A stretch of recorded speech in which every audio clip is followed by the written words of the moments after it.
বিসমিল্লাহির রহমানির রহিম নাহমাদুহু ওয়া নুসাল্লি আলা রাসূলিহিল কারীম আম্মা বা'দ। সুপ্রিয় দর্শক মণ্ডলী, yusufsultan.com এর পক্ষ থেকে আমি ইউসুফ সুলতান আপনাদেরকে জানাচ্ছি আন্তরিক মোবারকবাদ।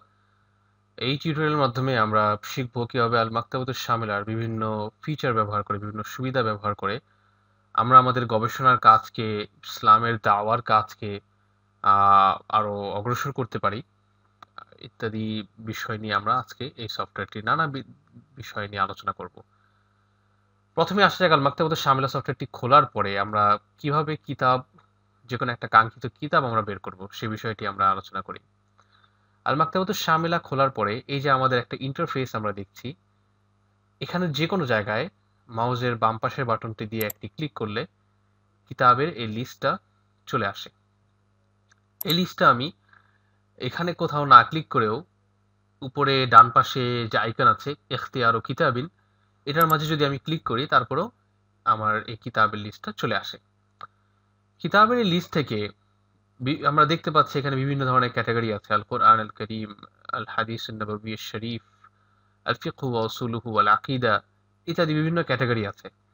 আমার যদি জানা থাকে আমার কিতাবটি কোন ক্যাটাগরির ভিতরে, তাহলে আমি সরাসরি সেই ক্যাটাগরিতে চলে যেতে পারি। যেমন আমি আল হাদিস নববী শরীফের ভেতরে ক্লিক করলাম, সেখান থেকে কুতুবুল মুতুনে আমি ক্লিক করলাম, সেখান থেকে সহিহুল বুখারীতে ডবল ক্লিক করে আমি আমার কিতাবটিকে খুলে ফেললাম। এ হচ্ছে একটা পদ্ধতি। অথবা এই পদ্ধতি না খুলে আমি যদি কিতাবের নামটা আমি ক্যাটাগরি কোথায় আছে এটা না জানি, আমি নিচে যে লেখার জায়গা আছে সেখানে আরবিতে সহিহুল বুখারী এটা টাইপ করতে পারি। টাইপ করতে করতেই আমার এই কিতাবের নামটি চলে আসবে এবং সহিহুল বুখারী এই শব্দদ্বয় সম্বলিত যত কিতাব আছে সবগুলো কিতাব আমরা একটা একটা করে এখান থেকে বের করে নিয়ে আসতে পারবো। যেমন আমি লেখার সাথে সাথে এখানে ওমদাতুল কারি শারহু সহিহুল বুখারী চলে এসেছে। আমি যদি এখানে আরেকবার ক্লিক করি তাহলে শারহু কিতাবুল ইলম মিন সহিহুল বুখারী, আবার আরেকটা ক্লিক করলে ফয়জুল বারী শারহু সহিহুল বুখারী, আরেকটা ক্লিক করলে শারহু সহিহুল বুখারী, আবার হাশিয়াতুস সিন্দি আলা সহিহুল বুখারী। মোট কথা সহিহুল বুখারী সম্বলিত এই শব্দদ্বয় সম্বলিত যত কিতাবের নাম আছে সবগুলো কিতাব প্রতিটা ক্লিকের সাথে সাথে চলে আসবে। সেখান থেকে আমার কাঙ্ক্ষিত কিতাব যেটা, আমি সেটার উপর ডবল ক্লিক করে ওপেন করতে পারবো। এখানে আমি ক্লিক না করেও আমি এখানে মাউস রেখে আমি কিবোর্ড থেকে যদি এন্টার চাপি, কিবোর্ড থেকে যতবার আমি এন্টার চাপবো ততবার আমার কাঙ্ক্ষিত কিতাবের নামের যত নাম আছে এই শব্দদ্বয় সম্বলিত ততগুলো নাম, কিতাবের নাম চলে আসতে থাকবে। তো ধরা যাক আমরা সহিহুল বুখারী কিতাবটি আমাদের কাঙ্ক্ষিত কিতাব এবং আমরা এটা খুলতে চাচ্ছি। তো এটার উপর আমি ডবল ক্লিক করব অথবা কিবোর্ড থেকে এন্টার চাপবো। ডবল ক্লিক করার পরে কিতাবটি খুলে গেল। কিতাবের ডান পাশে হচ্ছে তার সূচিপত্র, এখানে হচ্ছে তার টেক্সট নসুস এবং এখানে হচ্ছে তার জুজ নম্বর, এখানে হচ্ছে পৃষ্ঠা নম্বর। এখানে একটা অপশন আছে ইখফাউত তাশকিল, অনেক কিতাবের মাঝে তাশকিল দেওয়া আছে, হরকত দেওয়া আছে। এটা যদি ক্লিক করা থাকে তাহলে তাশকিল বন্ধ করা থাকবে, আর যদি এটা ক্লিক না করা থাকে তাহলে তাশকিল দেখা যাবে। তো আমরা কিতাবটি শুরু করতে চাই। আমরা শিরোনামে আছি, অধ্যায়ের শিরোনাম হচ্ছে মুকাদ্দিমাতুশ শারিহ। আমরা পরের পৃষ্ঠায় যেতে চাই। পরের পৃষ্ঠায় যাওয়ার জন্য এটা হচ্ছে অধ্যায়ের শিরোনাম। এর পরের পৃষ্ঠায় যাওয়ার জন্য উপরে দুটো বাটন আছে, একটা হচ্ছে সাবিক, একটা হচ্ছে তালি। সাবিক মানে আগের পৃষ্ঠা, তালি মানে পরের পৃষ্ঠা। তালিতে যদি আমি ক্লিক করি তাহলে পরের পৃষ্ঠায়, কিতাবের পরের পৃষ্ঠায় আমার চলে যাচ্ছে। এভাবে করে তালিতে ক্লিক করলে আবার আমি কিতাবের পরের পৃষ্ঠায় চলে যাচ্ছি। এই যে 1 নম্বর জুজ, 2 নম্বর পৃষ্ঠা। এভাবে করে আমি পুরো কিতাবটাকে পড়তে পারবো। অথবা এখান থেকে আমি যে কোনো একটা অধ্যায়ে সরাসরি চলে যেতে পারি। কিতাবুল বুয়ু, এখান থেকে আবার তালিতে ক্লিক করলে কিতাবুল বুয়ুর ভেতরে পৃষ্ঠাগুলোতে আমি চলে যেতে পারবো। আমার এখানে অনেকগুলো অধ্যায় আছে, আমার জানা নেই আমার অধ্যায়টা কোন জায়গায় আছে, কিংবা যে কোনো একটা অধ্যায় আমি খুঁজতে চাচ্ছি সহিহুল বুখারীতে। আমি যদি এখানে অধ্যায়ের নামটা লিখি, যেমন আমি আল উদহিয়া সম্পর্কে জানতে চাচ্ছি, উদহিয়া লিখে আমি কিবোর্ড থেকে এন্টার চাপি অথবা মাউস দিয়ে এখানে ক্লিক করি, তাহলে উদহিয়া সম্পর্কিত শব্দ সহ যে সকল শিরোনাম আছে এখানে চলে আসবে। বাবু সুন্নাতুল উদহিয়া, বাবুল উদহিয়া লিল মুসাফিরি ওয়ান নিসা, এই দুটো বাবই উদহিয়া নাম সম্বলিত এই দুইটা বাবই সহিহুল বুখারীতে আছে। তো যে কোনো একটা বাবে আমি যেই বাবটা আমি চাচ্ছি, যেমন এই বাবটা আমি চাচ্ছি, এখানে ক্লিক করার পরে এই বাবটার শিরোনাম এখানে চলে আসছে। এবং এখান থেকে তালিতে ক্লিক করলে পরের পৃষ্ঠায় চলে যাওয়া যাচ্ছে, সাবিকে ক্লিক করলে আগের পৃষ্ঠায় যাওয়া যাচ্ছে। তো এইভাবে আমরা একটা কিতাবকে খুলতে পারি এবং এটাকে ইচ্ছা মতো ব্রাউজ করতে পারি, ব্যবহার করতে পারি, কিতাবের যে কোনো পৃষ্ঠায় চলে যেতে পারি এবং স্বাধীনভাবে এখান থেকে যে কোনো তথ্য আমরা নিতে পারি।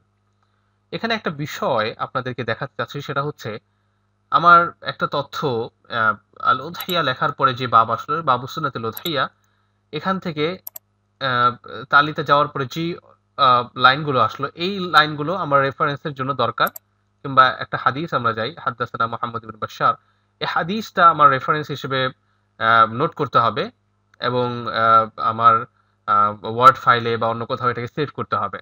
এখন আমরা সবাই জানি সেভ করার পদ্ধতি হচ্ছে এটাকে সিলেক্ট করে রাইট ক্লিক করে মাউস দিয়ে কপি করা, অথবা কিবোর্ড থেকে Ctrl+C টেপা।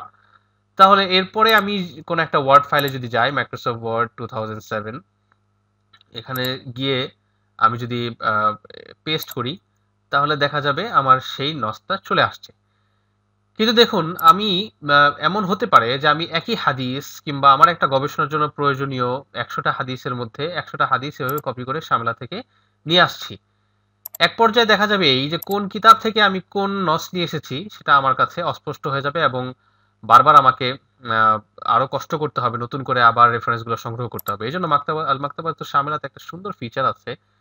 এই যে এখানে আমি উপরে একটা আইকন আছে নাসখুন নাস, টেক্সট সিলেক্ট করার পরে নাসখুন নাসে যদি আমি ক্লিক করি, মানে কপি, নাস্ক মানেও কপি, তবে এই কপির যে ফিচারটা, এটার তুলনায় এই ফিচারটার বৈশিষ্ট্য একটু বেশি। এটাতে আমি ক্লিক করে যদি কোনো কিছু কপি করি, তারপর আপনার মাইক্রোসফট ওয়ার্ডে গিয়ে এটা পেস্ট করি, দেখুন কি হয়। পেস্ট করার সাথে সাথে উপরে কোন কিতাব থেকে আমি পেস্ট করেছি, সহিহুল বুখারী থেকে, কত নম্বর খণ্ড, 5 নম্বর খণ্ড, 2109 নম্বর পৃষ্ঠা, এই খণ্ড এবং পৃষ্ঠা এবং কিতাবের নাম সহ এই টেক্সটটা পেস্ট হয়ে গেল। এখন এই টেক্সট আমার যদি, এই রেফারেন্স যদি আমাকে আরো, এই সূত্র, এই তথ্য সূত্র যদি আমাকে আরো 20টা কিতাব থেকে সংগ্রহ করতে হয় এবং আমি এভাবে নাসখুন নাস ব্যবহার করে করে সবগুলোকে পেস্ট করি, কপি করে পেস্ট করি, তাহলে এক সময় দেখা যাবে আমি যখন রেফারেন্সগুলোকে পরবর্তীতে ব্যবহার করব, তখন সেগুলোর সূত্র উল্লেখ করা আমার জন্য সহজ হবে। এই যেভাবে যতবার আমরা ওই নাসখুন নাস দিয়ে ব্যবহার করে কপি করে এখানে পেস্ট করব, ততবার কিতাবের নাম, খণ্ড, পৃষ্ঠা সবগুলো চলে আসবে। তো এইভাবে আমরা একটা কিতাবকে খুলতে পারি এবং কিতাব খোলার পরে সেটাকে আমরা কপি করে মাইক্রোসফট ওয়ার্ডে নিয়ে যেতে পারি। এবার আসুন আমরা আল মাকতাবাতুশ শামিলার সবচেয়ে প্রয়োজনীয় যে ফিচারটা, বাহস বা খোঁজা, সার্চ, এই সার্চ সম্পর্কে জানি। উপরে আমরা একটা আইকন দেখতে পাচ্ছি, বাহস। এই আইকনটাতে ক্লিক করার পরে একটা উইন্ডো আসছে।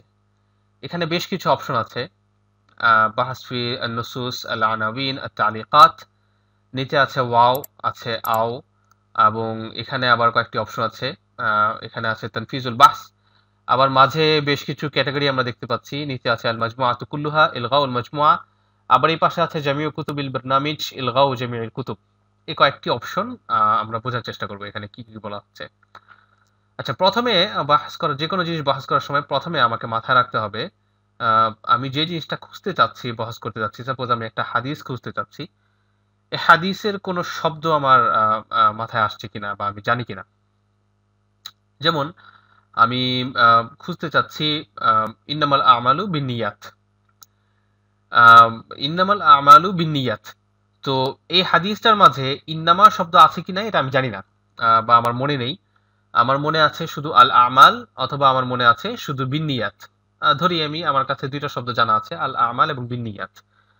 তো আমি প্রথম লাইনে আল আমাল লিখব, পরের লাইনে বিন নিয়াত লিখব। ওয়াও এর কাজ হচ্ছে এই, আমি যখন একটা ইবারত খোঁজার চেষ্টা করি, ওয়াও থাক সম্বলিত সার্চে যখন আমি সার্চ করি, বহস করি, তখন যে কাজটি আল মাকতাবাতুশ শামিলা সফটওয়্যারটি করে সেটা হচ্ছে সে এমন একটা ইবারত বের করে নিয়ে আসে, এমন একটা হাদিস বা মতন বের করে নিয়ে আসে, নস বের করে নিয়ে আসে, যে নসের মাঝে এই শব্দটি এবং এই শব্দটি এবং এই শব্দটি এবং এই শব্দ এবং এই শব্দ রয়েছে। ওয়াও অর্থ হচ্ছে এবং, অর্থাৎ এই এই এই এই শব্দ যে ইবারতে আছে শুধুমাত্র সেই ইবারতটাকে সে বের করে নিয়ে আসবে। এখন আমি এখানে যতগুলো শব্দ লিখবো, আমি যদি শুধু প্রথম লাইনটায় এভাবে লিখি আল্লাহ আমালু বিনিয়াত, তাহলে শুধু সে আল্লাহ আমাল বিনিয়াত এভাবে থাকা অবস্থায় একটা ইবারতকে নিয়ে আসবে যে আল্লাহ আমাল বিনিয়াত দুইটা শব্দ আছে এবং দুইটা শব্দ পাশাপাশি আছে, এরকম অবস্থায় যে যে ইবারত আছে সেই ইবারতগুলোকে বের করে নিয়ে আসবে। পক্ষান্তরে আমি যদি আল আমালকে আলাদা লিখে বিনিয়াত আলাদা লিখি, তাহলে আল আমাল এবং বিনিয়াত শব্দ দুটো আছে এমন যে কোনো ইবারতকে সে বের করে নিয়ে আসবে। এটা হতে পারে আল আমাল বিনিয়াত দুটো শব্দ একসাথে আছে, অথবা দুটো শব্দের মাঝে অনেক বড় ফাসেলা আছে, অন্য কোনো ইবারত আছে, সব ধরনের বাক্যই সে বের করে নিয়ে আসবে। এভাবে আমি এক 5টা শব্দ দিতে পারি, সর্বোচ্চ 5টা শব্দ বা 5টা ইবারত। যেমন আমার জানা আছে আল আমাল বিনিয়াত ফামান কানাত হিজরতুহা ইলাল্লাহ, এভাবে 5টা শব্দ আছে বা 5টা শব্দ গুচ্ছ আছে আমার জানা, বা 5টা জুমলা আছে। আমি 5টা জুমলা সর্বোচ্চ লিখতে পারবো, লিখে এখানে তানফিজুল বাহস যখন আমি করব তখন বাহস হয়ে যাবে। আর আওয়ের ব্যবহারটা হচ্ছে ঠিক ভিন্ন, অর্থাৎ ওয়াওয়ের ক্ষেত্রে যেমন আমরা বললাম যে ব্যবহার এখানে সে এই শব্দ এবং এই শব্দ সম্বলিত ইবারত বের করে নিয়ে আসবে। আওয়ের ক্ষেত্রে হবে এই যে সে এই শব্দ অথবা এই শব্দ সম্বলিত ইবারত বের করে নিয়ে আসবে, অর্থাৎ এমন কোন ইবারত যেটার মধ্যে শুধু আলা আমাল আছে, অথবা শুধু বিনিয়াত আছে, অথবা এরকম, অথবা এমন, অথবা এমন, অর্থাৎ এই ধরনের যে কোনো একটা শব্দের সাথে ম্যাচ হলেই সে ইবারতকে আল মাকতাবুতুশ শামিলা আমার জন্য বের করে নিয়ে আসবে। তো আমরা ওয়াও এর ব্যবহারটা করার চেষ্টা করি। প্রথমে আমরা এখানে প্রথমে শব্দ লিখলাম, যে শব্দগুলো আমরা খুঁজতে চাচ্ছি। এবার আমাকে নির্বাচন করতে হবে আমি কোন কিতাবে খুঁজতে চাচ্ছি। এখানে একটা অপশন আছে জামিউ কুতুবিল বারনামিজ, এই অপশনটাতে ক্লিক করলে পুরো বারনামিজে, পুরো সফটওয়্যারে যতগুলো কিতাব আছে সবগুলো কিতাব এই যে টিক চিহ্ন চলে আসে, অর্থাৎ সবগুলো কিতাব সিলেক্ট হয়ে যায় অটোমেটিক্যালি। অর্থাৎ আমার এই শব্দ দুটো এই পুরো সমস্ত কিতাবের যে যে ইবারতে আছে সবগুলোকে সে বের করে নিয়ে আসবে। তা আমি এই মুহূর্তে চাচ্ছি শুধুমাত্র কুতুবুল মুতুন থেকে বের করে নিয়ে আসতে, অর্থাৎ হাদিসের মতনের যে কিতাবগুলো আছে সেখান থেকে আমি এই শব্দ দুটো সম্বলিত হাদিস বা নস বের করে নিয়ে আসতে চাচ্ছি। যার কারণে আমি এখানে এলগাও জামিল কুতুব দিব। এলগা মানে সবগুলো কিতাবের অপশন যেটা টিক দেওয়া হলো এই টিকটাকে বন্ধ করে দেওয়া। এটা বন্ধ করে দেওয়ার পরে আমি যেটা করব, আমি কুতুবুল মুতুন সিলেক্ট করব। কুতুবুল মুতুন সিলেক্ট করার পরে নিচে একটা অপশন আছে আল মাজমুআতু কুল্লুহা, এই অপশনটাতে ক্লিক করলে শুধু কুতুবুল মুতুনের ভেতরে যে কিতাবগুলো আছে এই কিতাবগুলো সিলেক্ট হবে। লক্ষ্য করুন অন্য কিতাবগুলো সিলেক্ট হয়নি, শুধু কুতুবুল মুতুনের ভেতরে কিতাবগুলো সিলেক্ট হয়েছে। আমি যদি আবার এটাকে সিলেক্ট মানে ডিসিলেক্ট করতে চাই, অর্থাৎ সিলেকশন বন্ধ করে দিতে চাই, আবার এলগাউল মাজমুয়া দিলে শুধু এই ক্যাটাগরির সব কিতাবগুলো ডিসিলেক্ট হয়ে যাবে। যাই হোক, আমি চাচ্ছি আল মাজমুআতু কুল্লুহা, এখানে যতগুলো কিতাব আছে কুতুবুল মুতুনের ভেতরে সবগুলো কিতাবে আমি খুঁজতে চাচ্ছি। তো আমার কিতাব সিলেক্ট হলো, ক্যাটাগরি সিলেক্ট হলো, আমি শব্দগুচ্ছ লিখলাম। এখন এখানে 3টা অপশন আছে, নুসুস আল আনাউইন আর তালিকাত, অর্থাৎ আমি আমার এই সার্চটা, এই বাহাসটা কোথায় করতে চাচ্ছি, নুসুসের মধ্যে পুরা কিতাবের যত টেক্সট আছে সবগুলোর মধ্যে এগুলো আমি বাহাসটা করতে চাচ্ছি, নাকি শুধুমাত্র অধ্যায়ের শিরোনাম যেগুলো ওগুলোর মাঝে, নাকি শুধুমাত্র টিকার মাঝে। তা নুসুস দিলে শুধু টেক্সটের মাঝে এটা সার্চ করবে। তা আমরা এটা দিয়ে শুরু করি, তানফিজুল বাহস আমরা দেই, দিলে এই যে সহিহ বুখারী থেকেই প্রথমেই এসেছে ইন্নামাল আমালু বিন্নিয়াত ওয়া ইন্নামা লিকুল্লি ইমরিইন মা নাওয়া। এই হাদিসটি সহিহ বুখারী থেকেই প্রথমে নিয়ে আসা হয়েছে। এখানে আমরা সার্চের এই জায়গাটায় আমরা একটা জিনিস দেখি যে এখানে এটা হচ্ছে রাকামুল মুসালসাল, ক্রমিক নম্বর, এটা হচ্ছে নাস, অর্থাৎ যে নসটা থেকে সে হাদিসটা বের করে নিয়ে এসেছে এটা হচ্ছে কিতাবের নাম, এটা হচ্ছে কিতাবের সে অধ্যায় যেখান থেকে সে বের করে নিয়ে আসছে, এটা জুজ এবং সফহা, পৃষ্ঠা নম্বর। আচ্ছা, এখানে বাহসের মধ্য থেকে যে কোনো একটা কিতাব যদি আমার পছন্দ হয়, যে মানে আমার কাঙ্ক্ষিত বিষয় যদি সেটা হয়ে থাকে, যেমন সুনান ইবনে মাজাহ, এই হাদিসটাই আমি খুঁজতে চাচ্ছিলাম, তাহলে আমি কি করব, এখানে আহ, আরজু কামিলুন একটা অপশন আছে, অথবা একই অপশন আছে এখানে আরজুন কামিলুল কিতাব, যে কোনো একটা অপশনে আমি ক্লিক করলাম। ক্লিক করলে সেই কিতাবের ভেতরের ওই ঠিক যেই জায়গায় আমার বহাস হয়েছে সেই জায়গাটা সে বের করে নিয়ে আসবে। এটাতে আমার সুবিধা হচ্ছে আমি এক নজরে দেখতে পারলাম ইবনে মাজায় কোথায়, সুনান ইবনে মাজায় কোথায় আছে হাদিসটা, কিতাবুজ জুহুদে কত নম্বর বাবে, 26 নম্বর বাবে, কিতাবুজ জুহুদের 26 নম্বর বাবের 4227 নম্বর হাদিসে এই হাদিসটা রয়েছে ইন্নামাল আমালু বিন্নিয়াত। এভাবে আমি একটা আমার বহাস থেকে যে কোনো একটা কাঙ্ক্ষিত বহাস থেকে আমি আমার কাঙ্ক্ষিত ফলাফলটি বের করে নিয়ে আসতে পারি। আচ্ছা, আমরা এখানে যেটা করেছিলাম যে কুতুবুল মুতুনের সবগুলো কিতাবের মাঝে আমরা খুঁজেছি। আচ্ছা, এবার আমরা একটু ভিন্নভাবে সার্চ করার চেষ্টা করি। আমরা ঠিক প্রথম অবস্থায় চলে যাই। এখানে আমাদের কোনো কিতাব ছিল না এই পাশে। আল আমাল এবং বিন্নিয়াত আমরা লিখলাম। লেখার পরে আমরা চাচ্ছি শুধুমাত্র সিহা সিত্তা যে ৬টি কিতাব আছে অথবা কুতুবে তিসআ যে ৯টি কিতাব আছে সেই কিতাবগুলোর মাঝে খুঁজতে। আমি যেটা করব, আমি যদি জানা থাকে আমার যে আমার ৯টি কিতাব কোন ক্যাটাগরিতে আছে, তাহলে সরাসরি আমি এই ক্যাটাগরিটা এখান থেকে নির্বাচন করে ওই কিতাবগুলোর পাশে টিক চিহ্ন দিয়ে দিতে পারি। আর যদি আমার জানা না থাকে যে কিতাবগুলো কোন জায়গায় আছে, তাহলে আমি এখানে কিতাবের নাম লিখতে পারি। যেমন আমি লিখলাম সহিহুল বুখারী, লিখে কিবোর্ড থেকে এন্টার চাপলে আমার সহিহুল বুখারী শব্দ সম্বলিত বিভিন্ন কিতাবের নাম চলে আসবে। শরহুল কিতাবিত তাওহীদ, আমি এটা খুঁজছি না, আমি নিরেট সহিহুল বুখারী খুঁজছি, এজন্য আমি এটা আবার ক্লিক করব। আবার দ্বিতীয়বার ক্লিক করাতেই আমার কিতাবের নামটা চলে আসছে, আমি এটা টিক দিয়ে দিলাম। এবার ধরুন আমরা চাচ্ছি সুনানুত তিরমিজি খুঁজতে। আমরা সুনানুত তিরমিজি এখান থেকে লিখলাম, লিখে কিবোর্ডে যদি আমি এন্টার করি অথবা এখান থেকে এন্টার করি, তাহলে এই সুনানুত তিরমিজিতে এটা অটোমেটিক সিলেক্ট হয়ে যাবে। আমি এটার পাশে একটা টিক চিহ্ন দিয়ে দিব। এবার ধরুন আমি চাচ্ছি মুসনাদ আহমদ কিতাবটিকে সিলেক্ট করতে। আমি মুসনাদ লিখলাম, আহমদ লিখলাম, লেখার পরে আমি সার্চ অপশনে দিলাম, অটোমেটিক এটা চলে আসলো মুসনাদ আহমদ ইবনে হাম্বল। তাহলে এই ৩টা কিতাবকে আমি সিলেক্ট করলাম। এই ৩টা কিতাবে সিলেক্ট করে আমি তানফিজুল বাহস ক্লিক করলাম। এই ৩টা কিতাব থেকে আমাকে বের করে দিচ্ছে। ৩টা কিতাবের মধ্যে শুধুমাত্র আল আমাল বিন্নিয়াত সহিহুল বুখারীতে আছে। আর তিরমিজিতে এভাবে হয়তো নেই, হয়তো অন্য কোনো ভাবে থাকতে পারে। যাই হোক, এই ৩টা কিতাবের মধ্যে শুধু সহিহুল বুখারীতে আছে। এখানে আর নুসুসের মধ্যে না খুঁজে আমরা আল আনাবিনের মাঝেও খুঁজতে পারি। আমরা আল আনাবিনের মাঝে যেমন আমরা সালাত শব্দটি খুঁজি, যে সালাত শব্দটি সিহা সিত্তার কিতাবগুলোতে কোন কোন কয়টা বাবে, কয়টা অধ্যায়ের নামকরণ সালাত দিয়ে করা হয়েছে, এই জিনিসটা আমরা খুঁজতে চাচ্ছি। আমরা এখান থেকে সালাত লিখলাম, এখান থেকে আনাবিনকে সিলেক্ট করলাম, আর এখানে কুতুবুল মুতুনের মধ্যে ৬টা-৭টা কিতাবকে আমরা সিলেক্ট করলাম করে তানফিজুল বাহসে যদি ক্লিক করি, তাহলে আমরা দেখব শুধু আনাবিনগুলো, শুধু অনওয়ানগুলো আমাদেরকে দেখিয়ে দেওয়া হচ্ছে। বাবু ফাইন তাবু ওয়া আকামুস সালাহ ওয়া আতুজ যাকাহ ফাখাল্লু সাবিলাহুম, বাবু আস-সালাতু মিনাল ঈমান, বাব ইলতিমাসুল উযু ইযা হানাত আস-সালাহ, বাবুন লা তাকদিল হাইজুস সালাহ, বাবু আস-সালাতু আলা নুফাসা ওয়া সুন্নাতুহা। এই ধরনের যত সালাত শব্দ সম্বলিত যত বাব আছে, সে বাবগুলোকে আমার এখানে বের করে নিয়ে এসেছে। এটা আমাদের কাছে অনেকের কাছে হয়তো প্রশ্ন আসতে পারে যে আমি কেন অনওয়ানে খুঁজবো। অনওয়ানে খোঁজাটা অনেক সময় আমার আমি যে কাঙ্ক্ষিত জিনিসটি খুঁজছি, যে বিষয়টি খুঁজছি, সে কাঙ্ক্ষিত ফলাফলটাকে দ্রুত বের করে আনার জন্য অনওয়ানে খোঁজাটা আমাকে সহায়তা করতে পারে। অনেক সময় একটা দেখা গেল যে আমি একটা বিষয় নিয়ে জানতে চাচ্ছি, যেমন আসসালাহ নিয়ে আমি জানতে চাচ্ছি, কিন্তু আসসালাহ শব্দটা এমন এমন জায়গায় উল্লেখ করা হয়েছে কিতাবের মধ্যে, নুসুসের বিভিন্ন টেক্সটের মধ্যে, যেগুলো আসলে আমার সাথে অ্যাপ্রোপ্রিয়েট না, রিলেটেড না, সম্পর্কিত না, সম্পৃক্ত না, এবং ওই সকল ফলাফল দিয়ে আসলে আমার কোনো কাজে আসবে না, আমার নিরেট শুধুমাত্র সময় নষ্ট হচ্ছে।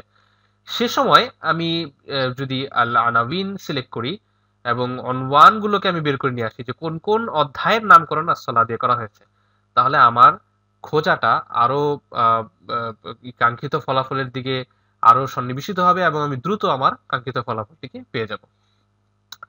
তো এইভাবে আমরা আল বাহস ব্যবহার করে দ্রুত একটা জিনিসকে আমরা খুঁজে বের করে নিয়ে আসতে পারি। আল বাহস শব্দটার ডান পাশেই ঠিক একটা অপশন আছে, বাহস ফিল কুরআনিল কারীম অথবা আল কিতাব আল হালি। অর্থাৎ এই অপশনটা দিয়ে আমি ২টা কাজ করতে পারি। একটা হচ্ছে আমার একটা কিতাব যদি খোলা থাকে, তাহলে সেই কিতাবের ভেতর খুঁজতে পারি অথবা সরাসরি আল কোরআন আল কারীমে খুঁজতে পারি। যেমন ধরুন আমরা একটা কিতাব খুললাম, সহিহ মুসলিম, খোলার পরে এই কিতাবের মাঝে আমি কিছু খুঁজতে চাচ্ছি। আমি এটাতে ক্লিক করলাম, এখানে দেখুন বাহস ফিল কিতাবিল হালি আছে, এখানে ওয়াও আছে, আও আছে।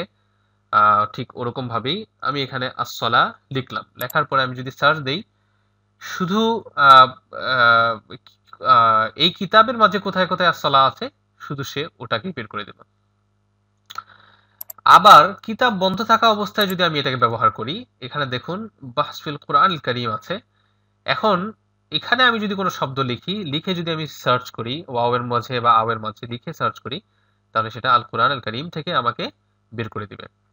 যেমন আমি আসসালা লিখে যদি বহস দিই, সূরার কোন কোন সূরার কত নম্বর আয়াতে আছে সেই জিনিসটা আমাকে বের করে দিবে। যেমন আমি বলতে পারবো আল্লাহ তাআলা ২ নম্বর সূরা ৩ নম্বর আয়াতে, ২ নম্বর সূরা ৪৩ নম্বর আয়াতে, ৮৩ নম্বর আয়াতে, ১১০ নম্বর আয়াতে, ১৭৭, ২৭৭ নম্বর আয়াতে আল্লাহ রাব্বুল আলামিন সলা নিয়ে আলোচনা করেছেন। অনুরূপভাবে সূরা ৪ নম্বর সূরা ৪৩ নম্বর আয়াতে, ৭৭ নম্বর আয়াতে, ১০১, ২, ৩, আ তারপর ১৪২, ১৬২ নম্বর আয়াতগুলোতে আল্লাহ তাআলা সলা নিয়ে আলোচনা করেছেন। এভাবে আমাদের যেকোনো একটা রেফারেন্সকে শক্তিশালী করার জন্য আমরা কোরআনের আয়াতগুলোকে সহজে বের করে নিয়ে আসতে পারি। আল মাকতাবা আশ-শামিলা এর অন্যতম শক্তিশালী একটা ফিচার হচ্ছে তাফসীর ব্রাউজ করা, তাফসীর ব্যবহার করা। দেখুন আমরা যেমন একটা আয়াত বের করলাম সূরা বাকারার ২ নম্বর আয়াত। না, আমি অন্য আয়াতে যাই, যেমন সূরা নিসার ৪ নম্বর আয়াত। এই আয়াতটা এখানেও যেমন আমি দেখছি সূরা ৪ নম্বর নিসা এবং আয়াত হচ্ছে ৪৩, ঠিক একইভাবে আমি ডান পাশে সূরার নাম ৪ এবং ৪৩ দেখছি সিলেক্ট করা। আমার উপরে আমি বিভিন্ন তাফসীরের নাম দেখছি। আমি যেকোনো একটাতে যদি ক্লিক করি, ক্লিক করলে ঠিক ওই আয়াতটার ৪ নম্বর সূরা ৪৩ নম্বর আয়াত, এই ৪৩ নম্বর আয়াতের তাফসীর আমি এখানেই সরাসরি পড়তে পারবো। অনুরূপে ইবনে কাসির, আল বাগাবী, আল আলুসি, আর রাজি, আস-সামারকান্দি, আন-নাইসাবুরি, আজ-জামাখশারি, আল খাজিন, ইত্যাদি যত তাফসীর আছে এখানে শামিলার মাঝে, সবগুলো তাফসীরকে আমি একসাথে এখানে মোতালা করতে পারি ওই একই আয়াতের উপর। অর্থাৎ ভিন্ন ভিন্ন ভাবে আমাকে তাফসীরগুলো খুলতে হচ্ছে না, বরং এখানে ক্লিক করলেই আমি প্রতিটা তাফসীর থেকে মোতালা করার সুযোগ পাচ্ছি। এবং এখানেও একই কথা, যে কোনো একটা তাফসীর যদি আমার ভালো লাগে, সেটাকে আমি আরজুল কামিলুল কিতাব যদি ক্লিক করি, তাহলে ওই তাফসীরটা বের হয়ে আসবে। এভাবে আমি বিভিন্ন তাফসীরকে ব্যবহার করতে পারি। তো আমরা এই অপশনটাতে গেলাম হচ্ছে এই আইকনের মাধ্যমে, বাহসুল কোরআনুল কারীম আমরা বহস করলাম, তারপর গেলাম। এটা এখানে না ক্লিক করে আমরা এখানে আরেকটা অপশন আছে, এই যে এটা আল কোরআনুল কারীম ওয়া তাফসীরুহু, এটাতে ক্লিক করেও যেতে পারি। আমরা এখানে ক্লিক করার পরে কোন সূরার তাফসীর দেখতে যাচ্ছি, যেমন সূরা মায়েদার ৪ নম্বর আয়াতের তাফসীর আমরা দেখতে যাচ্ছি, এটা সিলেক্ট করে এরপর যদি আমরা এক একটা তাফসীরে ক্লিক করি, তাহলে সেই আয়াতটার তাফসীর এখানে চলে আসবে।